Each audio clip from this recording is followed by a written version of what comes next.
Subscribe to our YouTube channel and press the bell icon to get the latest updates. Hi friends, welcome to my video column. Today we are talking about Bharatiya Jansangh, October 21, 1951. That is the founding day of Bharatiya Jansangh. If one has to understand Bharatiya Janata Party, if one has to understand the rise of Bharatiya Janata Party, and we often talk about the core strength of the Bharatiya Janata Party is cadre and its organizational structure. So the foundation of the ideological framework, the organizational framework, all this was laid down during 3 decades of Bharatiya Jansangh's existence. Bharatiya Jansangh was founded on 21st October 1951. The foundation ceremony, you can say, or a convention where it was founded was held, interestingly, just less than 5 kilometers away from the present Bharatiya Janata Party's sprawling office at the Deen Dayal Upadhyay Marg. So this convention was held at Raghumal Arya Kanya Vidyalaya. It's an all-girls school in Gol Market area, which is a central Delhi area. And around 200 delegates from all over the country came there. They elected Dr. Shyama Prasad Mukherjee as the president of the party. Dr. Shyama Prasad Mukherjee was earlier member of Nehru cabinet, but over the issue of Nehru-Liaquat Pact, he developed differences with Nehru and he left his cabinet. He also had a meeting with the second Sarsanghchalak of RSS, MS Golwalkar, before forming the Bharatiya Jansangh. And a lot of RSS functionaries or volunteers, so they came and joined Bharatiya Jansangh initially. So in that convention, Dr. Mukherjee was elected as the president and Professor Balraj Madhok was elected as the secretary of the party. So within next couple of years, the party expanded rapidly. It had set up its units all over the northern India, central India, as well as in West Bengal. If you look at the electoral growth of the Bharatiya Jansangh, it is very interesting that in 1952, it fought its first election. It got 3.06% votes.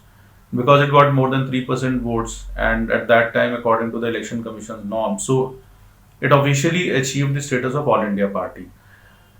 Very interestingly, the party won 3 seats and in the first elections, general elections, and out of that 2 seats were from West Bengal and 1 seat was from Rajasthan. Then in 1957 general elections, the party BJS contested 130 parliamentary seats out of a total of 494 Lok Sabha seats. It won 4 seats and it got 5.97% of the popular vote share. Interestingly, the party won 2 seats each from Uttar Pradesh and Bombay. In Uttar Pradesh, young Atal Bihari Vajpayee was elected for the first time, and we all know that he later on became the Prime Minister of India and is considered to be one of the stalwarts of Indian politics. In 62 general elections, the party increased, that is Jansangh increased its tally to 14 seats. So it was a quantum jump. And its vote share increased to 6.44%. It also achieved the status of the official opposition.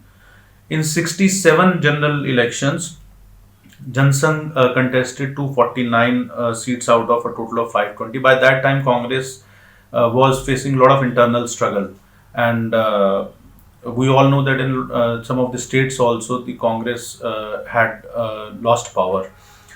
So in Lok Sabha, the Bharatiya Jansangh won more than doubled its tally, and it won 35 seats with 9.31% vote share. More interestingly, in Delhi, the party contested 7 Lok Sabha seats, and out of that, it won 6 Lok Sabha seats. It only lost outer Delhi. In Uttar Pradesh also, it won 12 seats. It had contested 77 seats. So Uttar Pradesh and Delhi emerged as the strong bastions of Bharatiya Jansangh. In 71 general elections, we all know that there was a wave in favor of Indira Gandhi, and Jansangh won 22 seats with a vote share of 7.35%. So it was almost about a loss of 1.9% vote share. And in 1977, we all know that it merged with the Janata Party to fight against Indira Gandhi-led Congress. The Janata Party won the elections, and three ministers were inducted from Bharatiya Jansangh. 3 leaders from Bharatiya Jansangh were taken in Morarji Desai's cabinet. One was Atal Bihari Vajpayee, who became Foreign Affairs Minister, Lal Krishna Advani, who became Information and Broadcasting Minister, and then there was Brijlal Verma, who became the Industry Minister. There are a few individuals who played a very important role in the expansion of Jansangh. One, as we know, Professor Balraj Madhok. Then we have Sundar Singh Bhandari, Jagannath Rao Joshi. We have Nanaji Deshmukh, who later on got Bharat Ratna, and K.R. Malkani. So he was one of the, you can say, brains behind the party, and he played a very important role in defining the ideological framework of the party. Also, in 1960s, Deen Dayal Upadhyay, as a member of Bharatiya Jansangh, and he was an RSS Pracharak, but then he was inducted into Bharatiya Jansangh. He propounded the philosophy of integral humanism, which is now the official ideology of the present day Bharatiya Janata Party. And after the merger of Jansangh with the Janata Party, the experiment didn't work out, and ultimately Janata Party collapsed. The government also collapsed. There was a split, and all the Jansangh leaders, they came out and they formed Bharatiya Janata Party on April 6, 1980.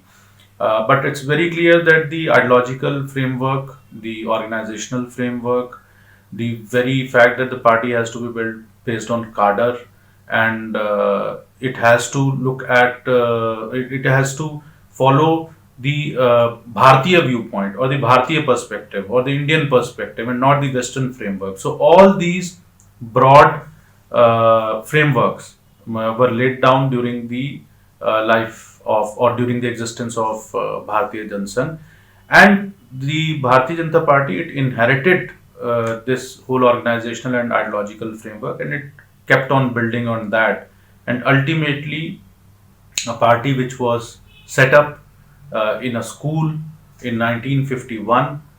So today it is, as far as membership is concerned, it is the largest party in the world, and also it is having its second term at the center.